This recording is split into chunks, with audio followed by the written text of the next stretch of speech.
Sukkur barrage के 2 gate टूटने से सिंध की 80 लाख एकड़ अराजी पर अरबों खरबों रुपए की बहुत बड़ी ज़राई मईशत खतरे में पड़ गई है। यह खौफनाक सूरत-ए-हाल पैदा होने की निशानदही पीपल्स पार्टी के सरकर्दा रहनुमा सैयद खुर्शीद अहमद शाह ने बरसों पहले कौमी असम्बली में अपोजिशन लीडर की हैसियत से उस वक्त के वजीर आजम मियां नवाज शरीफ को एक खत के जरिए कर दी थी। इस खत में सक्खर बैराज की जामे मुरम्मत और एक नए सक्खर बैराज की तामीर समेत मुख्तलिफ काबिले अमल तजावीज़ पर गौर और वस्ती सिंध की ज़राअत का मुस्तकबिल महफूज बनाने की जरूरत पर जोर दिया गया था। उन्हीं दिनों इस वक्त के वजीर आला सिंध सैयद कायम अली शाह ने सैयद खुर्शीद शाह की तरफ से उठाए गए इस मामले की अहमियत को महसूस करते हुए सिंध में इंतजामी हुक्काम का एक बड़ा इजलास तलब किया, जिसकी सदारत खुद वजीर आला ने की।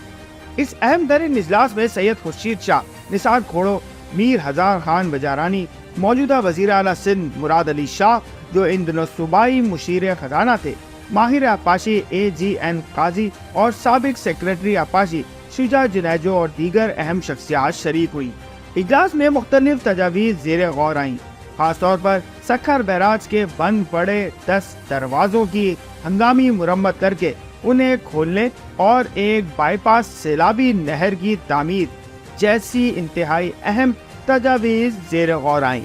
सैयद खुर्शीद अहमद शाह की दूरअंदेशी और मुखलिसाना काविशों की कदर ना की गई और ये मामला रिवायती सुर्ख फीते का शिकार हो गया, जिसका नतीजा ये निकला कि सक्खर बैराज की जामे मुरम्मत का काम शुरू होने में 7-8 साल की इंतहाई मोहलिक ताखीर हो गई। ये इस गफलत और सुर्ख फीते का नतीजा है कि आज पूरा बैराज शदीद खतरे से दोचार हो चुका है। पहले कहा गया कि हालिया हादसे में 43 या 47 5 गेटों को नुकसान पहुंचा है। फिर ये खबर सामने आई कि गेट नंबर 44 और 47 और उनके पिलर्स मुतासिर हुए हैं और गेट नंबर 47 टूटकर दरिया में बह गया है। महकमा आपाशी के रिकॉर्ड के मुताबिक सक्खर बैराज दुनिया का सबसे बड़ा आपाशी का निजाम है, जिससे 7 बड़ी नहरें निकलती हैं, जिनमें 4 बशमूल नारा canal, Rohri canal, Khairpur feeder east और खैरपुर फीडर वेस्ट बैराज के बाईं जानिब, जबकि दाईं तरफ से 3 नहरें दादू कैनाल, राइस कैनाल और बलूचिस्तान को पानी फराहम करने वाली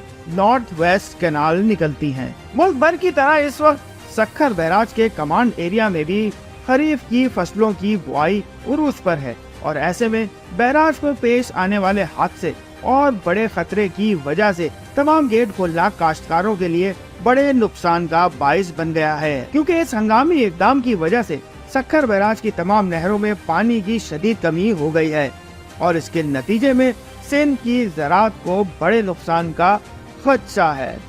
सक्खर बैराज दरियाए सिंध पर बनने वाला पहला बैराज है, जिसकी तामीर का काम बरतानवी दौरे हुकूमत के दौरान 1923 से शुरू किया गया था।